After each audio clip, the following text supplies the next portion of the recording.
Hello dear students, good morning. हम लोग कक्षा 12 का 12th क्लास का फर्स्ट चैप्टर ठोस अवस्था या सॉलिड स्टेट, इसी को आगे हम लोग कंटिन्यू करेंगे। इससे पहले हम लोग क्या क्या पढ़ चुके हैं उसके बारे में बताते हैं। ठोस अवस्था किसे कहते हैं? ठोस अवस्था का वर्गीकरण दो प्रकार का था, ठोस अवस्था क्रिस्टलीय और अक्रिस्टलीय ठोस। फिर क्रिस्टलीय ठोस को 4 भागों में बांटा गया था। 4 भाग, इसमें आणविक ठोस, सहसंयोजी ठोस, आयनिक ठोस और धात्विक ठोस।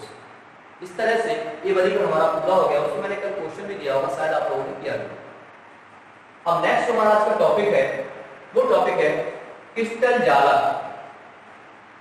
क्रिस्टल जालक या इसका दूसरा नाम भी है द्विक जालक, या इसको सिंपली क्या कह सकते हैं? जालक। जालक का मतलब क्या हुआ? जाल। क्रिस्टल लैटिस या स्पेस लैटिस या सिंपली लैटिस। तो होता क्या है क्रिस्टल जालक? जैसे अगर लेते हैं सॉल्ट, नमक, फॉर्मूला क्या है इसका? NaCl, ठोस आइस ले ली बर्फ। तो इसमें क्या है, ये सोडियम और क्लोराइड आयन, ये क्या होंगे? एक नियमित रूप से इस तरह से रेंज होंगे। त्रिविम में क्या होंगे? नियमित रूप से त्रिविमीय इनकी व्यवस्था होगी। ये घटक कणों की क्या होगी? त्रिविमीय नियमित व्यवस्था होती है, और इस त्रिविमीय नियमित व्यवस्था को ही क्या कहते हैं? क्रिस्टल जालक है। जैसे ये NaCl है, तो इसमें क्या होगा? NaCl, NaCl, Na, इस तरह से फिर यहां से स्टार्ट हो जाएंगे।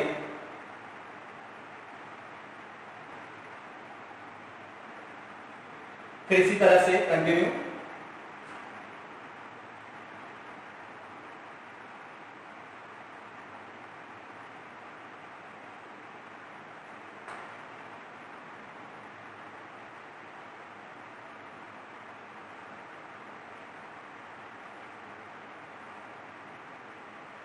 इस तरह से मैंने क्या किया है? मैंने इसका अरेंजमेंट किया है। जैसे मान लिया कि आपको माताएं ने घर पे लड्डू दिए हैं, और लड्डू क्या करना है? एक डिब्बे में आपको पैक करना है। तो क्या करेंगे आप? इस तरह से पैकिंग करेंगे। हम इस तरह की पैकिंग करेंगे कि उस डिब्बे में मैक्सिमम अधिक से अधिक लड्डू आ जाए। ठीक है ना? तो इसी तरह से क्रिस्टल जालक में भी क्या होता है? इस तरह से जो घटक कण होते हैं, कॉन्स्टिट्यूएंट पार्टिकल्स होते हैं, उनकी इस तरह की व्यवस्था होती है कि वो मैक्सिमम जितना भी स्पेस आपको दिया हुआ है उसमें मैक्सिमम आ जाए। जैसे क्या क्या मैंने इस तरह से एक दो लेयर लगा दी। हम दूसरी लेयर कहाँ रखेंगे? ऐसा तो नहीं है ये रखा लड्डू इसके ऊपर ऐसे, अच्छी पैकिंग नहीं होगी, कम आएगी। फिर ऐसे लिया, इसमें क्या होगा? बीच में क्या रह जाएगा? स्पेस रहेगा। तो क्या करते हैं, अगर हम इस तरह से रखते हैं, दो लड्डू रख के फिर बीच में रखते इस तरह से, तो इसीलिए क्या किया मैंने? इस तरह से एक अरेंजमेंट किया। तो क्या डेफिनेशन आ जाती है क्रिस्टल जालक में? घटक कणों की किसी क्रिस्टल में नियमित त्रिविमीय व्यवस्था को क्रिस्टल जालक है। और इसमें क्रिस्टल पॉइंट्स क्या होते हैं? यानी ये जो पॉइंट्स यानी कॉन्स्टिट्यूएंट पार्टिकल्स हैं, उनको क्या करते हैं? हम पॉइंट के रूप में मानते हैं। यानी जो भी इसमें घटक कण जो मानेंगे उनको क्या माना हमने? इसमें पॉइंट माना है, ऐसे पॉइंट्स की फॉर्म में। ठीक है ना? तो इसको हम क्या बोलेंगे? इसको बोलेंगे क्रिस्टल पॉइंट, जालक बिंदु। इसको बोलेंगे जालक बिंदु। अगर हम क्या करते हैं, इसको इस तरह से मिला देते हैं सेंटर को,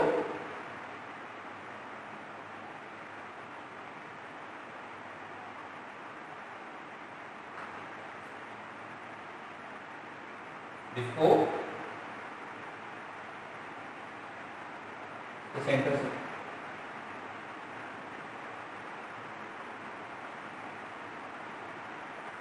इस तरह से, फिर इसको आगे हम बढ़ा सकते हैं।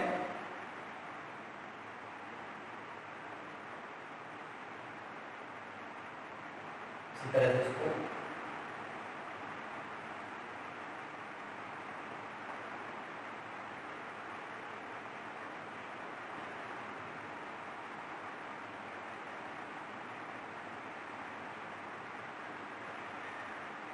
तो इस तरह से क्या होगा, देखिएगा एक क्यूबिक संरचना इस तरह से बन जाती है, एक घनीय तंतु टाइप का बन जाता है।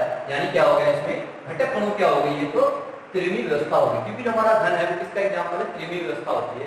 घन क्या होता है, इसमें लंबाई चौड़ाई ऊंचाई तीनों पैरामीटर्स होते हैं, वो क्या कहलाता है, साधारण घन कहलाता है। तो क्या हो जाएगा, इस तरह से क्या होगा, ये घनी व्यवस्था बन गई। तो क्या डेफिनेशन हो गई, क्रिस्टल जालक का space lattice, the three-dimensional arrangement of constituent particles in crystal known as a crystal lattice। अब क्रिस्टल लैटिस पे दूसरा पॉइंट आता है, सेकंड इकाई सेल।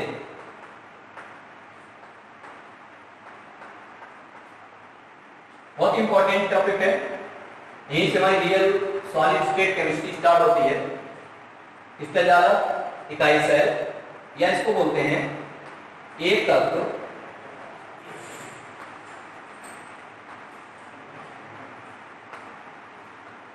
कोशिका, एक तत्व कोशिका, यूनिट सेल,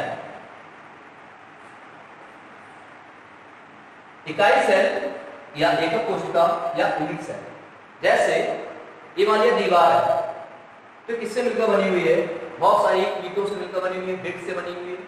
तो बहुत सारी ब्रिक्स क्या हो गई, ये इसकी यूनिट हो गई, और इन यूनिट्स को अरेंज किया आपने तो क्या बन गया, एक तो क्रिस्टल जाती, पूरी दीवार खड़ी हो जाती है। सिर्फ इसी तरह से यूनिट सेल भी क्या होती है, छोटी छोटी यूनिट्स होती हैं, और अगर इन सारी यूनिट्स को मिला दें तो क्या बन जाएगा, पूरा एक क्रिस्टल जालक बन जाता है, पूरी एक क्रिस्टल लैटिस बन जाती है, पूरा लैटिस प्राप्त हो जाता है। जैसे NaCl में क्या हुआ, अब sodium ion chloride ion, sodium ion chloride ion, ये छोटी छोटी यूनिट्स हैं NaCl की, इनको मिलाया, बहुत सारी इसमें यूनिट्स होती हैं, वो आपस में अरेंज है। तो ये क्या, जो इसकी स्मॉलेस्ट यूनिट होगी, जिनकी पुनरावृत्ति के द्वारा, यानी इसका जैसे इसमें देखें एक ए यूनिट हो गई, फिर एक ए यूनिट, इस तरह से क्या है, इसमें बहुत सारी यूनिट्स हैं, छोटी छोटी यूनिट्स हैं, ऐसे आप देख सकते हैं, एक ए यूनिट हो गई, फिर एक ऐसा क्यूब, फिर इसमें, फिर इसी तरह से और इसको आगे बढ़ा सकते हैं। इस तरह से क्या हुआ, बहुत सारी छोटी छोटी लघुत्तम या स्मॉलेस्ट इसमें यूनिट्स होती हैं। इन यूनिट्स को हम क्या कहते हैं, छोटी छोटी इकाइयों को क्या कहते हैं, इकाई सेल कहते हैं। और इन यूनिट्स की पुनरावृत्ति के द्वारा क्या होता है, पूरा क्रिस्टल जालक को प्राप्त हो जाता है। तो इकाई सेल क्या हो गई, इकाई सेल का मतलब क्या हुआ, यानी किसी क्रिस्टल जालक का वह त्रिआयामी लघुत्तम भाग या क्षेत्र, जिसकी पुनरावृत्ति के द्वारा संपूर्ण क्रिस्टल जालक प्राप्त हो जाता है, उसे इकाई सेल कहते हैं। जैसे एग्जांपल में, यानी अगर इस तरह से बहुत सारी इकाइयां जोड़ देते हैं, इस तरह से बहुत सारी इकाइयां जोड़ देते हैं, तो क्या होगा, हमको पूरा क्रिस्टल जालक प्राप्त हो जाता है। इतना ही बड़ा हम इसको आगे बढ़ा सकते हैं। तो जो इसकी सबसे छोटी इकाई होगी वो क्या कहलाएगी, यूनिट सेल। फिर हम डिफाइन करते हैं, यानी किसी क्रिस्टल जालक का वह त्रिआयामी लघुत्तम भाग जो संपूर्ण क्रिस्टल जालक को प्रदर्शित करता है, या जिसकी पुनरावृत्ति के द्वारा संपूर्ण जालक प्राप्त हो जाता है, उसे कहते हैं इकाई सेल। ठीक है, दो बहुत ही इंपॉर्टेंट टॉपिक है, क्रिस्टल जालक और इकाई सेल। नेक्स्ट टॉपिक आते हैं इसमें, types of unit cell.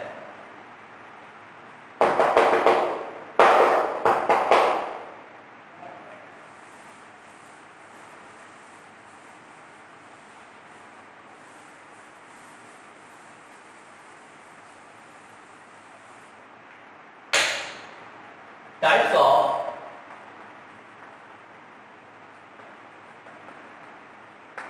Unit cell. Unit इकाई सेल के प्रकार।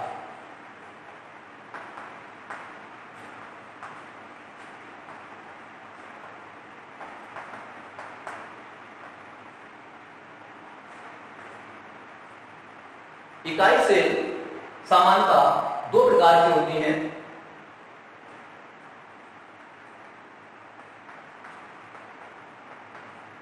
दो प्रकार की होती हैं।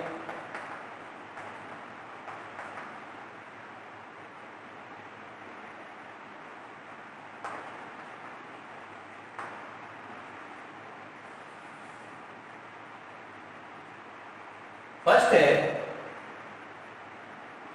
साधारण, या इसको आदि भी कहते हैं, सबसे स्टार्टिंग की सबसे सिंपलेस्ट है, इसलिए इसे क्या बोलते हैं, आदि या साधारण, सिंपल या प्रिमिटिव यूनिट्स है।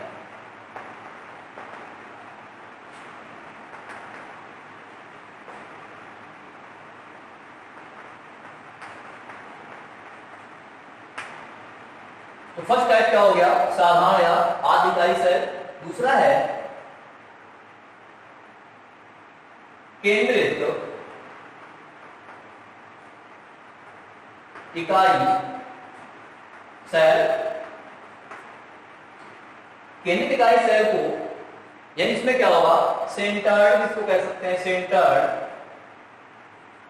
या नॉन प्रिमिटिव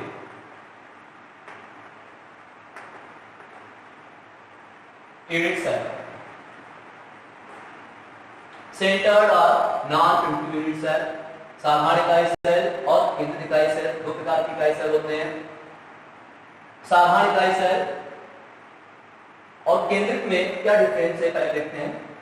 केंद्रित इकाई सेल में क्या होता है, इसको तीन भागों में और बांटा गया। साधारण इकाई सेल एक ही है बस, साधारण इकाई सेल, और केंद्रित इकाई सेल को तीन भागों में और बांटा गया है, यानी इसके तीन भाग और होते हैं। वो कौन कौन से हैं? पहला है फलक केंद्रित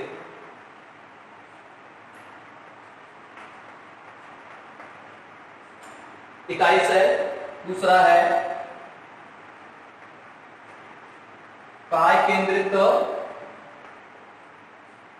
इकाई सेल, तीसरा है अंत केंद्रित इकाई सेल। इसको बोलेंगे फेस सेंटर्ड यूनिट सेल, इसको बॉडी सेंटर्ड और इसको एंड सेंटर्ड यूनिट सेल। तो सबसे पहला जो इसमें इकाई सेल है वो साधारण इकाई सेल या आदि इकाई सेल, यानी टोटल अगर हम पूछे इकाई सेल कितने हो गए, total number of unit cell कितनी हो गई, 4 हो गई। साधारण, फलक केंद्रित, काय केंद्रित और अंत केंद्रित। सिंपल या primitive unit cell, face centred unit cell, body centred unit cell and end centred unit cell. पहला स्टेप हम लेते हैं अब साधारण या आदि इकाई सेल।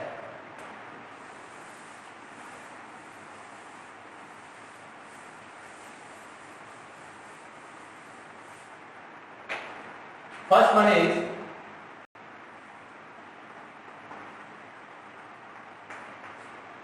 साधारण इकाई सेल। बहुत ही सिंपल डेफिनेशन है इसकी। इसमें क्या करते हैं, जो यूनिट सेल है, सबसे जो सिंपलेस्ट यूनिट सेल होती है, सबसे साधारण जो इकाई सेल होती है, वो क्या होती है, क्यूबिक होती है। यानी घनी इकाई सेल क्या होती है, सबसे साधारण होती है। तो इसमें क्या होता है, यानी साधारण घनी इकाई सेल हो सकती है। इसमें घटक कण क्या होंगे, जैसे साधारण हम क्यूबिक बनाते हैं, किस तरह से बनाते हैं इसको देख लेते हैं। इस तरह से बनाया है,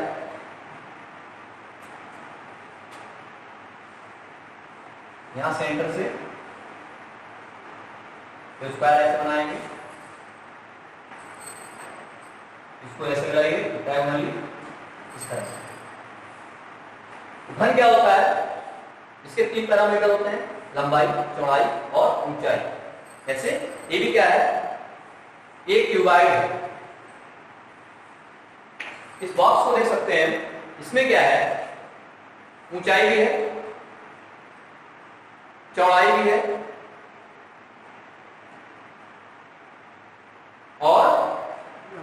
लंबाई की।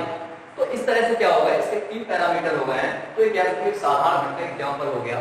तो इसमें क्या होते हैं, साधारण इकाई सेल में क्या होते हैं, जो कॉन्स्टिट्यूएंट पार्टिकल्स होते हैं यानी जो घटक कण होते हैं वो कहाँ होते हैं, सिर्फ और सिर्फ कॉर्नर्स पे होते हैं। अब इसमें कॉर्नर की बात करते हैं कि साधारण यानी किसी भी घर में कितने कॉर्नर होते हैं।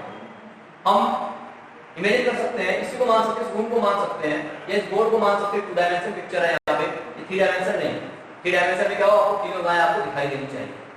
ये क्या है, रूम जो है एक 3 डायमेंशन का एग्जांपल हो सकता है। इसमें कितने कोने हैं, 8। आप काउंट कर सकते हैं, 1 4 ऊपर है देखिए और 4 नीचे। तो इस तरह से कोने कितने हो गए, 8 हो गए। यानी वह इकाई सेल जिसमें घटक कण क्या होते हैं, सिर्फ कोनों पर है। यानी जो कॉन्स्टिट्यूएंट पार्टिकल्स हैं, जो अवयवी तत्व हैं, यानी जिनसे मिलकर एक ठोस बना हुआ है, वो घटक कण कहलाते हैं। अगर एक घटक कण कहाँ है, सिर्फ कोनों पर उपस्थित है, तो इसे क्या बोलेंगे, साधारण घनीय इकाई सेल। यानी वह इकाई सेल जिसमें घटक कण सिर्फ घन के सिर्फ कोनों पर उपस्थित होते हैं, उसे कहते हैं साधारण घनीय इकाई सेल। इसके बाद इसमें आते हैं, यानी डेफिनेशन हो जाएगी, यानी कॉन्स्टिट्यूएंट पार्टिकल्स कहां प्रेजेंट होंगे, कॉन्स्टिट्यूएंट पार्टिकल्स या घटक कण सिर्फ कोनों पर। ध्यान रखिएगा, बहुत ही इंपॉर्टेंट है। तो इसे क्या कहते हैं हम, साधारण घनीय इकाई सेल। अब आते हैं इसमें दूसरी चीज, हो गया, बता नहीं रहे हो बस। तो घटक कण कहाँ होंगे, सिर्फ कोनों पर होंगे, तो उसे क्या कहेंगे, साधारण घनीय इकाई सेल कहेंगे। इसी के साथ आज का लेक्चर समाप्त होता है। Next continue bye.